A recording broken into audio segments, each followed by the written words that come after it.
그럼 부동산 시장에서는 심리가 제일 중요하네, 사람들의 제일 심리가. 2000년이나 네, 그때 지르시면 돼요. 그러니까 하락하고 이제 다음에 올라갈 때는 바뀌어요. 인기 있는 평형대가. 또 청약은 없는 건지. 네, 없어요 이제.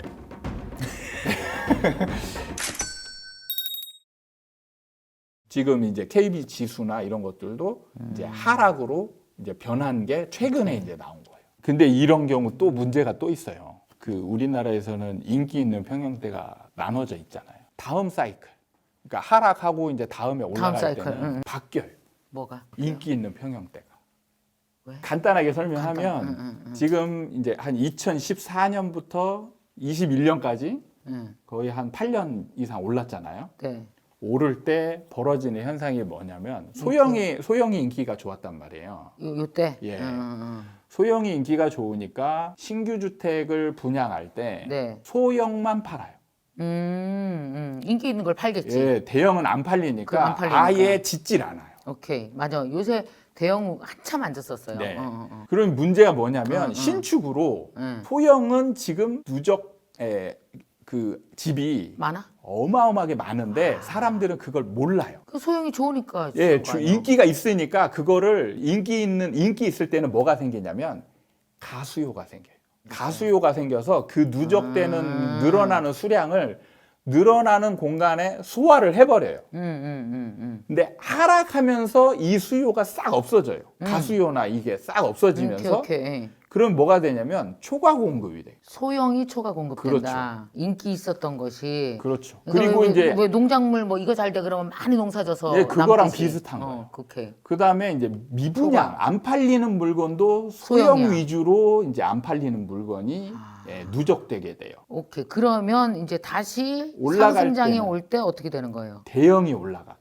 그 전에 인기 없었던 게 희소성 때문에? 희소성과 미분양이나 이런 게 없잖아요. 그치. 그 예를 들면 이제 올라갈 타이밍에 그 현상 시장을 보면 소형은 미분양이 주변에 널려 있어요. 근데 대형은 미분양이 없어요. 그러니까 심리적으로 그러면- 그걸 사겠구나. 예, 그러면은 이제 뭔가 대형이 좋은 느낌이 사람들이 이제 받는 거죠.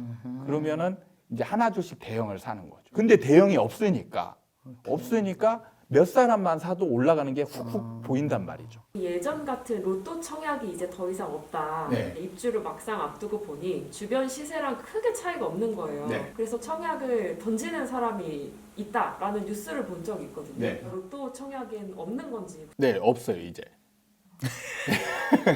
분양가 산정 원리를 조금 이해하면 좋아요. 지금 이제 만약에 지금 분양을 시작한다라고 예정을 한다면 지금 가격을 정하는 게 아니에요. 보통은 이 분양가를 정해지기까지는 최소한 2, 3년 기간이 걸려요. 인허가라고 하죠, 인허가. 인허가. 여기다 아파트를 지을 계획을 세우면 땅을 사고 땅에다가 이제 정부한테 이걸 허락을 받는 그치. 거예요. 여기다 아파트를 지을 겁니다. 설계안도 만들고 거기다 이제 분양가를 그때 만들어요. 가지고 정부에다가 이게 심사를 내면 정부가 심사를 하는 거죠. 여기다 설계안 보니까 조경은 이렇고 해서 이건 통과 안 됩니다. 이거 바꾸셔야 됩니다. 이렇게 하고 예, 분양 가격은 지금 터무니없이 너무 비쌉니다. 오케이. 예, 내리십시오. 이렇게 막 하는 거예요. 한참 전에 정해지는 거예요. 네. 자, 이제 로또 분양이라는 건 뭐냐면 분양가 상한제가 적용이 된 거예요. 분양가 상한제가 적용이 안 된 거는 거의 이제 건설사 마음대로 분양가를 정하는 거예요. 건설사는 어떻게 했어요? 잘 팔리니까 비싸게 팔고 또 싶겠죠. 올리겠지. 예. 그러니까 분양가 상한제 적용이 안 된 거는 이제 비싸게 나오는 거고 그렇지. 로또 아파트는 분양가 상한제가 적용이 돼서 이제 강하게 정부가 가격을 누르는 거예요. 그러니까 당첨만 되면 그러면 이제 엄청 로또가 되는 거죠. 되는 거지. 근데 자 이제 주변의 아파트 가격이 올랐잖아요. 올랐어요. 그러면은 이 지역이 땅값이 올라가요. 오케이. 예, 땅값이 올라가기 때문에 자 3년 전에 이제 분양가를 책정했을 때는 완전 로또죠. 그러면 이제 2년 전으로 돌아가면 땅값이 어느 정도 올랐을 거 아니에요. 그치. 그 다음에 또 오르고 이런 식이 되는 거예요. 그러면 자 이제 지금 시점부터 잘 생각해 보면 이제 일반 아파트 가격이 떨어지고 있어요. 그쵸. 떨어지고 있습니다. 이게 계속 올라갈 때는 어느 정도 로또를 유지하는데 얘가 이제 떨어지기 시작한 거예요. 근데 얘는 올라가고 있어. 분양가는. 왜냐면 옛날 가격이니까. 그러니까. 그래서 현재 시점으로 이제 분양가를 책정할 때가 되면 이미 땅값은 다 반영이 되잖아. 높은 거를. 그럼 얘는 계속 올라가고 있고 얘는 떨어지고 있기 있어. 때문에 그럴 때는 예, 건설사는 분양가를 내릴 수는 없어요? 땅값 안 밑으로? 내려요. 안 내려? 예. 그럼 어떻게 그러니까 분양하려고 그래?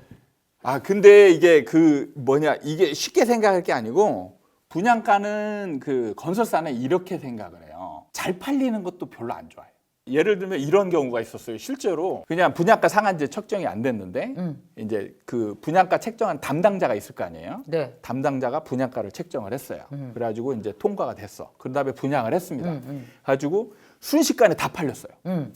이 분양가 책정한 사람은 임원들한테 칭찬을 받았을까요? 아니면 질타를 받았을까요? 이게 뭐냐면 너 이렇게 딜을 못하냐 사람 심리랑? 어? 그러니까 건설사 입장에서 가장 좋은 거는 어떤 상황이냐면 아파트의 기본이 프라이싱이요. 어? 감정이입됐어 지금. 이렇게 됐단 네. 얘기죠? 살짝 미분양이 나서 뭔지 알겠다. 살짝 미분양이 나서 이게 그렇지. 신압으로 이제 어차피 입주할 때까지 팔면 되니까 그게 건설사 입장에서는 가장 좋은 거예요. 그래서 미분양이 나는 거를 그렇게 두려워하지 않아요. 완전 미분양은 아니고 약간. 그렇죠. 예, 약간 비율 뭐 20% 30% 미만 정도 미분양이 나는 거는 나는 이 사람은 진짜 이 포상휴가 가는 거야. 그러면은 이제 남은 건 재개발밖에 없는 거 아니냐라는 예, 얘기도 있는데 재개발은 더 위험해요. 재개발의 그 일종의 호재는 예. 재개발 사업이 진행이 돼서 새 아파트가 되는 거거든요. 그렇지. 새 아파트가 돼야 되는데 문제는 비용이 나가거든요. 건축비가 비용이에요. 원래 조합원들이 내야 되는 비용이에요. 좋은 점이 뭐냐면 예를 들어서 이제 어느 한 지역에 100세대 100가구의 이제 재개발 그 가구가 있어요. 그럼 이거를 허물고 다시 지으면 약 5, 600개의 이제 아파트를 짓는 거예요. 그러면 100가구 조합원들한테 100가구 나눠주고 400가구 정도 뭐 이렇게를 이제 일반 분양을 해서 수익이 생기잖아요. 그걸 나눠주고. 그럼 그거를 이제 이 사람들이 건축비 내야 될 돈을 이걸로 세이브를 하는 거예요. 그게 기본적인 원리거든요. 근데 자, 조합원이 이제 추가 부담금을 덜 내려면 가장 좋은 점은 뭐냐면 일반 분양하는 게 비싸게 잘 팔려야 돼. 그래야 되지. 근데 하락장이 되면 안 팔려요. 그리고 이제 비싸게 책정이 안 돼. 그러면 조합원들이 이 사업을 이제 추진할 수가 없네. 이 사업이 야 이거 불안한 거 아니냐. 그럼 미루자. 그래서 하려네. 사업을 할 때 보통은 굉장히 높은 동의율이 있어야 사업이 진행이 되는 맞아요. 거예요. 정부가 너 사업 진행해라 해서 하는 게 아니고 아니죠. 조합원 스스로 결정을 하는 거예요. 근데 수익성이 확보가 안 되면 조합원들이 이제 반발하는 조합원들이 생겨요. 생기지. 그러면서 추진이 안 됩니다. 추진이 안 되면 이 지역은 뭐냐면 슬럼화된 거거든요. 그러면 여기는 사실 살기가 불편한 지역이니까 재개발을 하는 거예요. 그러면은 사업 추진이 안 되면 더 살기 불편해지네. 가격이 뚝뚝 떨어져요. 진짜로. 그런 재개발은 또 사면 안 되겠네. 뭐든지 그러니까 바닥권에서 우리가 생각하는 모든 물건을 바닥권에서 아무거나 사도 돼요. 재개발, 재건축. 사업 추진이 막 안 되고 있거든요.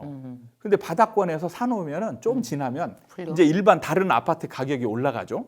그러면서 이제 돼. 올라가면서 얘가 사업성이 생기는 거야. 그러면서 사업 추진이 막 진행이 돼요. 진행이 되면 얘는 이제 기대감으로 막 가격이 올라가 그때부터. 이런 원리이기 때문에 꼭대기에서 이런 걸 샀다가는 다른 거보다 더 많이 떨어져요. 그런 거는 이제 사업이 오히려 잘못되면 굉장히 오랫동안 아예 안 되는 경우도 있어요. 결국은 그러면은 이 위기에 6, 7년을 지나는 거는 열심히 벌어야겠네. 네, 현금을. 그렇죠. 그게 어떻게 가장 현금을 확보해야 되고 네. 지금 뭐 섣부르게 뭐 10% 떨어졌다고 그 이금리에 뭔가를 산다든지 하면 안 될 것 같아. 근데 소장님은 옛날에 뭐 하셨길래 이렇게 현장 중심이세요? 이런 걸 잘 알아요? 이런 심리나 막 이런 걸? 부동산에서 일을 했죠. 분양시장에서 일을 했어요. 수십 명을 제가 상담을 하니까 이분들의 심리 상태 가장 집중적으로 일할 때가 2013년, 14년, 15년 이때거든요. 근데 그때가 바닥이잖아요. 그렇죠. 이때 사면 대박이잖아요. 그랬어요? 나 네. 그때 뭐 했지? 이때 사람들이 사러 많이 왔어요. 강의 다니냐고 부동산 갈 시간이 없었어 내가. 근데 진짜 10명 오면 1명 계약하고 9명 그냥 갔어요. 이 사람들을 얘기하는 걸 보면 알아요. 바닥인 건 알아. 근데 욕심을 부려요. 더 싸게 사고자. 그래서 그때에 본격적으로 제가 사람 심리에 대해서 집중적으로 이제 연구를 하면서 이게 이론하고 이제 접목을 시키는 작업을 그 동안에 쭉 해왔던 거죠. 근데 그 돈을 그러면 팔은 돈, 네. 저 이제 뭐 월세건 전세건 가고 좀 남았어. 그럼 그 돈 뭐 해야 되나? 투자에 자신이 있어, 벌을 자신이 있으면 하는 것도 나쁘진 않는데, 근데 이런 상황인 분이 투자에 돈을 벌 수 있는 포지션에 있을 확률은 좀 적거든요. 그럴 때는 차라리 전세로 들어가서 대출이나 이런 걸 없애는 쪽으로. 그렇지. 전세를 네. 들어가면 그래도 대출은 없앨 수 그렇죠. 있지. 대출을 없애서 그냥 전세로 살고. 그러니까 내 돈을 그냥 킵한다. 그렇죠. 이때는 그냥 킵하는 게 나은 거예요. 현금을 보유하고 그 다음에 이제 제가 원화채굴해라라는 표현을 하거든요. 이럴 노동소득. 때는 그렇죠. 원화채굴. 내가 본업에 집중을 해서 거기에서 이제 노동소득으로. 그렇죠. 예, 직급도 올리고 열심히 해서 맞아요. 예, 그래서 월급도 올리고 이렇게 해서 시드머니를 모아서 오케이. 2029년이나 30년에 이렇게 오래 그때 남았어. 지르시면 돼요. 원화채굴이라고 말씀하시는데 그렇게 해서 돈을 모으는데 6, 7년 걸려요. 네. 걸려요. 그렇게 해서 시드머니 모아서 자, 제가 장담하는데 규제가 다 풀려 있어요. 아 그래? 예. 오. 이제 좀 심한 데는 양도세가 면제되는 상품도 있어요. 왜 그럴까? 이게 이제 미분양이 누적이 되면 정부 입장에서는 이게 단순히 주택 문제가 아니고 경기적인 문제와 결부가 돼요. 뭐냐면 금융가. 예, 금융 이게 정책과, 뭐냐면 맞아. 건설사가 지금 오케이, 파는 오케이. 물건이 안 팔리는 거잖아요. 부도나는 건설사들이 생겨요. 그러면 이게 연달아 연쇄작용이 생기죠. 부도나면 이게 그와 연결된 은행들이 부실해지고 여러 가지가 이제 산업들이 다 연결된 산업들이 위험해지잖아요. 네. 그래서 실제로 12년, 13년도쯤에 부도나는 건설회사들이 꽤 많았어요. 맞아요. 미분양으로. 일군 기업들도 굉장히 맞아요. 위험했었고 위험했어요. 그다음에 두산건설도 그걸로 인해서 넘어갔죠. 맞아. 예, 그리고 그때 소문으로는 자이도 진짜 휘청휘청했다라고. 이게 돈이 안 돌면 건설사들은 네. 한 방에 힘들거든요. 그러기 때문에 이제 정부가 뭘 해주냐면 주택 경기를 살리는 것보다 이 미분양 해소하는 데 더 집중이 돼요. 그러니까 규제를 많이 풀겠구나. 그래서 이 미분양을 이제 팔리게 만들어야 돼요. 팔리게 만들려면 이 미분양 난 물건을 사면 이것만 혜택을 줍니다. 오케이. 예. 그래서 일반 주택은 양도세 같은 경우는 이제 풀어주지 않고 일반 양도세, 예, 그냥 누진 지금은 중과지만 이제 중과를 네, 풀어주고 네, 네. 일반 과세로 들어가 있고 네. 미분양이 난 걸 사면 보통 이제 5년 정도 한시적으로 양도세 면제를 시켜줘요. 오케이. 네. 그래도 안 팔리면 취득세 면제를 해줘요. 근데 취득세 면제는 항상 뒤에 따라가요. 왜냐하면 이게 세금이 다르거든요. 오케이. 그러니까 양도세는 국세고 맞아. 취득세는 지방세예요. 맞아요. 근데 지방세가 우리나라 그 지방 정부의 주 소득원이란 말이에요. 맞아요. 그렇기 때문에 취득세를 면제를 시켜주면 지방 소득 재정이 안 좋아지거든요. 안 좋아지지. 그래서 이제 지방 정부하고 상의를 해야 돼요. 이건 정말 마지막에 쓰는 카드일 수도 있겠다. 네, 그래서 이 취득세 면제가 나온다. 그러면 진짜 심각한 상황인 거예요. 진짜 안 팔리고 있다. 이랬던 때가 있었죠, 우리. 그렇죠. 2012년, 13년대 이거 이랬어요? 취득세 면제도 있었습니다. 나 왜 그런 거 하나도 몰랐어. 그때 뭐 하고 있었냐? 네. 강의하느냐고 바빴어. 양도세 면제는 굉장히 많았었고요. 양도세면 IMF 때도 그랬어요. 근데 참 웃긴 게 아마 제 기억으로는 아리팍도 양도세 면제였던 걸로 기억해요. 진짜? 네. 아리팍도 미분양이 났었습니다. 아리팍이 뭐야? 지금 우리나라에서 제일 비싼 아파트. 아이. 서초에. 아크로 리버파크. 아크로 리버파크를 그렇게 불러요? 몰라. 아크로 리버파크. 그게 지금 평당 1억, 뭐 지금 한 1억 2, 3천 정도 하죠. 이런 것들이 미분양이 나면서 이제 기억으로는 아마 맞을 거예요.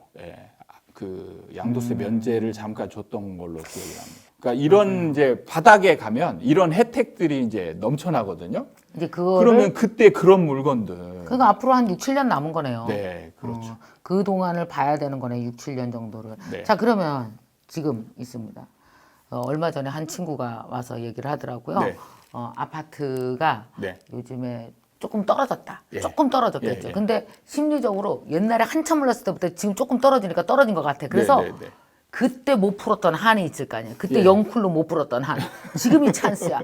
내가 네. 쟤보다는 싸게 산다는 느낌으로 요번에 대출금리가 그렇게 높은데도 불구하고 네. 워낙 좋은 자리라 이건 잡으면 떠 그러고 살려고 하더라고요. 네. 어떻게 하시겠어요? 사면 안 되죠. 이건 뭐냐면 예를 들면 삼성전자 96,000원 찍고 89,000원이에요. 그때 사는 거랑 같아? 예. 야, 싸대. 이거 분명히 10만 넘어갈 건데 삼성전자니까. 지금 반도체 이 시장이 얼마나 좋은데 10만 무조건 넘어가. 89,000원이면 싼 거야. 떨어졌잖아. 그렇지. 근데 어떻게 됐어요? 5만 전자가 원. 됐잖아. 5만 전자까지 떨어졌다가 지금 이제 6만 전자. 이거랑 똑같은 거예요. 왜 이렇게 가슴 아픈 얘기를 하세요? 제가 그랬다는 거 아니야? 너는 울고 있어. 네. 너 얼마인데? 저 삼성전자랑 제가 로그인 안 한 지 오래됐어요. 승질나서 로그인 안 하고 있지. 요새 사람들이 로그인을 예, 안 해. 그렇죠. 응. 얼마에 샀어? 저 근데 그렇게 나쁠 때 사진 않았어요. 아, 그 말을 해요. 말. 얼마? 얼마? 후반대? 응? 6만 원 후반대. 6만 원 괜찮네, 후반대면 뭘. 나쁘지 않네. 근데 왜 로그인을 안 해? 로그인해. 요새 사람들이 로그인을 안 해. 그래도 지금 한 15% 정도는 손실 구간이네. 아유, 뭐 그런 거 같고. 나는 78,000원에 샀어. 78,000원한테 그때 최 부사장한테 야 삼성전자 연락 떨어져서 지금 빨리 사야 돼 우리. 그래도 난 로그인을 한다. 뭐 올라가겠지 뭐 믿어. 난 한 10년 내에 올라갈 제 거라고. 채널 이름이 아파트 사이클 연구소인 게 이 사이클을 어느 정도 알고 알고 있으면 있으면. 예, 들어갈 타이밍을 대충은 정확하게는 못 집어도 대충은 집을 수가 있는 거예요. 그거네. 작년에 막 올랐을 때 못 샀는데 지금 10% 떨어졌고 5% 떨어졌다고 지금 빨리 들어가 사야 돼. 이 그쵸. 금리에 예. 그건 하지 말아야 되는 예. 거죠. 자 그러면 네. 지금 현재 이제 아파트에 관련된 정책들이 되게 많잖아요. 네, 네. 그 정책들을 보면 이제 금리가 지금 이제 아주 높잖아요. 예. 근데 어떤 분들은 이제 뭐 거의 찍었다. 이제 곧 금리가 예, 좀 예, 이제 예. 내려올 거다라고 네. 얘기도 하고 그러면 이 금리가 떨어지면은 사도 될까요? 아니에요. 또 사지 마. 네. 금리는 정확하게 제가 2차 요인이라고 말을 해요. 이론적으로. 아파트에서 금리가 1차 요인이 아니에요? 아닙니다. 아니에요. 그거를 제가 설명을 해드릴게요. 네네. 오늘 아주 꿀팁 많다. 네. 마음에 들어. 그러니까 마음에 이거를 듭니다. 분석을 사실 잘못하니까 그래요. 그냥 금리만 놓고 분석을 하는 거예요. 오케이. 그렇게 하면 안 되고, 안 되고. 시장 상황이 먼저예요.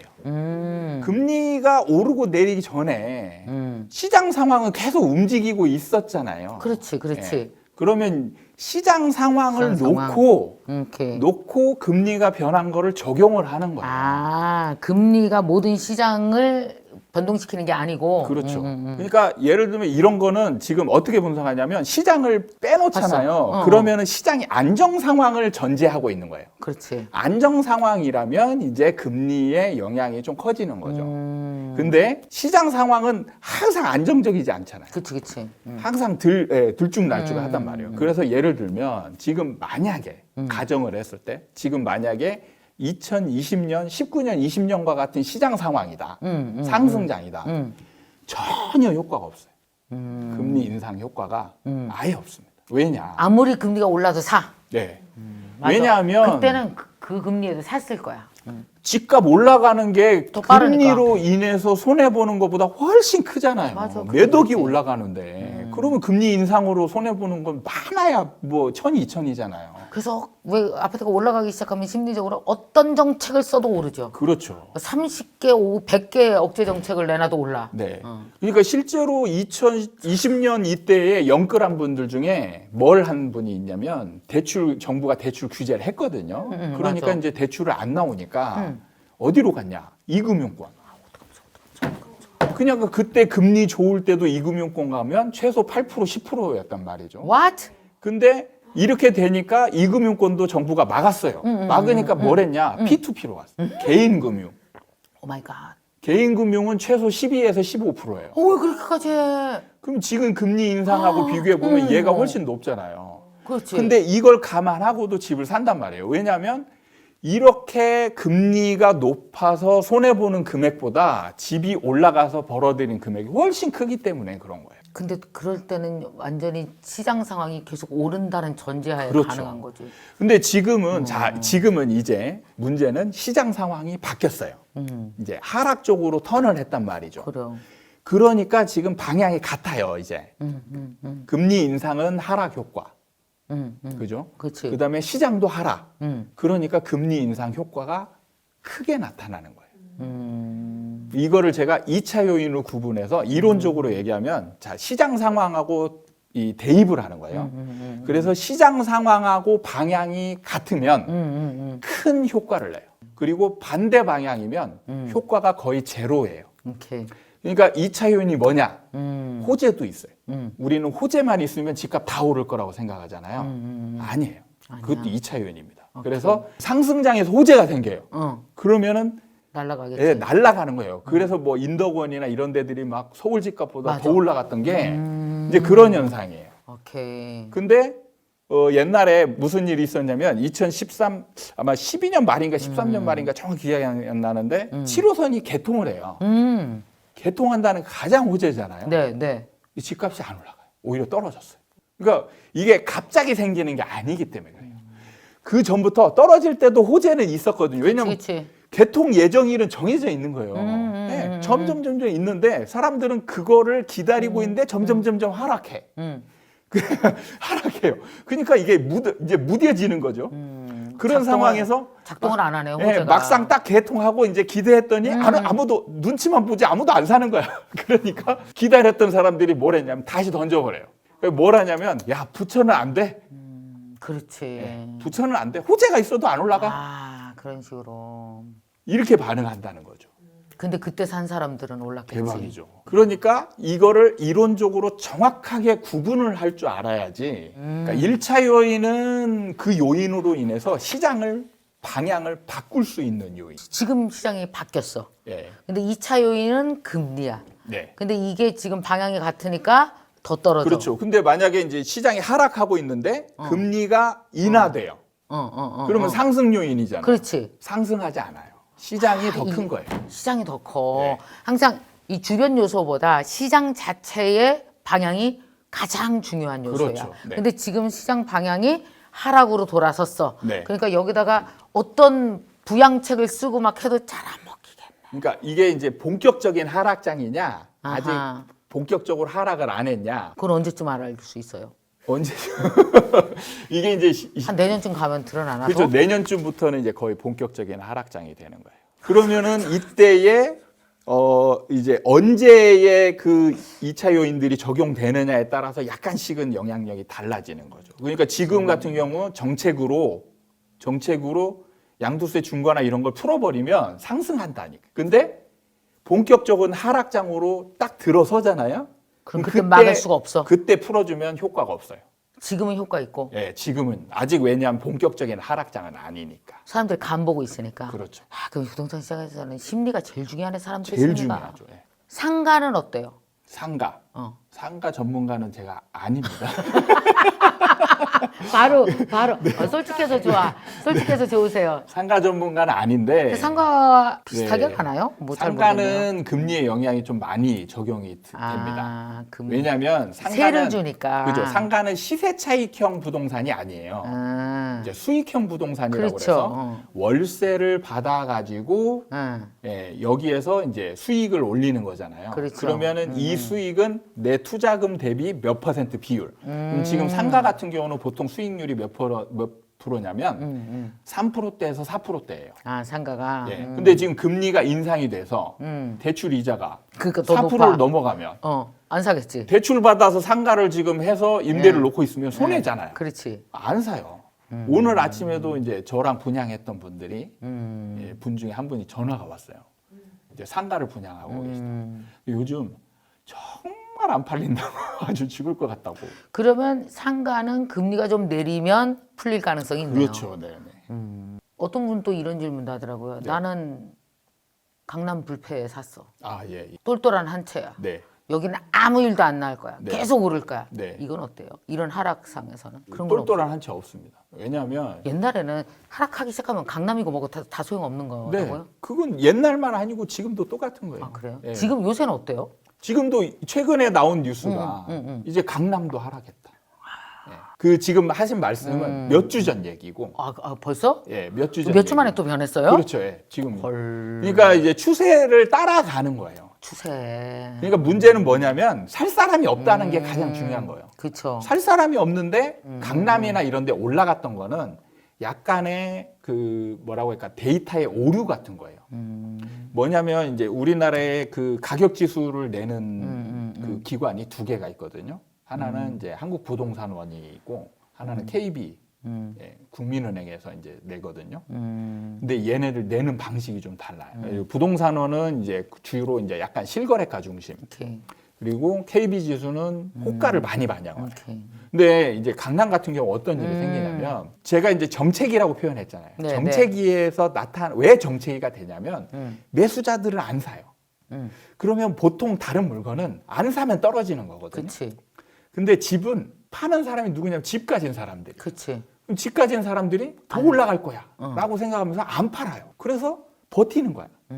버티고 이제 서로 팽팽한 줄다리기를 하는 거예요. 이게 정책이에요. 어느 정도 시간이 지나면 이제 힘의 우위가 이제 한쪽으로 조금씩 쏠리죠. 오케이. 그게 이제 지금 매도자 우위의 시장. 그러니까 집을 가진 사람들이 좀 이제 우월한 지위를 가지는 상승장이었다라면 그게 이제 매수자 거지. 우위의 시장으로 이제 바뀌고 있는 바뀌어요. 중이에요. 맞아요.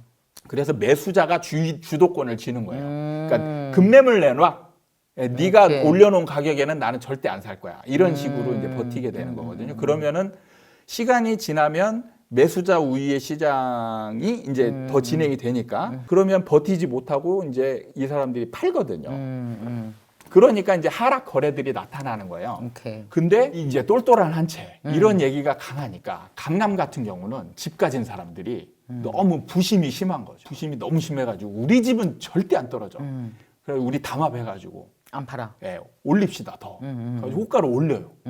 호가를 올리니까 무슨 상황이 됐냐? 사는 사람은 없어요. 사는 사람은 없는데 호가를 올리니까 KB 지수는 상승으로 나오는 거예요. 실제로 거래가 돼서 오른 게 아니다. 그렇죠. 그래서 이제 이런 것들이 몇 주 동안 진행되다가 그래도 지금 주변 분위기가 너무 안 좋잖아요. 그렇지. 그러니까 이제 이분들도 호가를 서서히 이제 내리기 시작하는 거죠.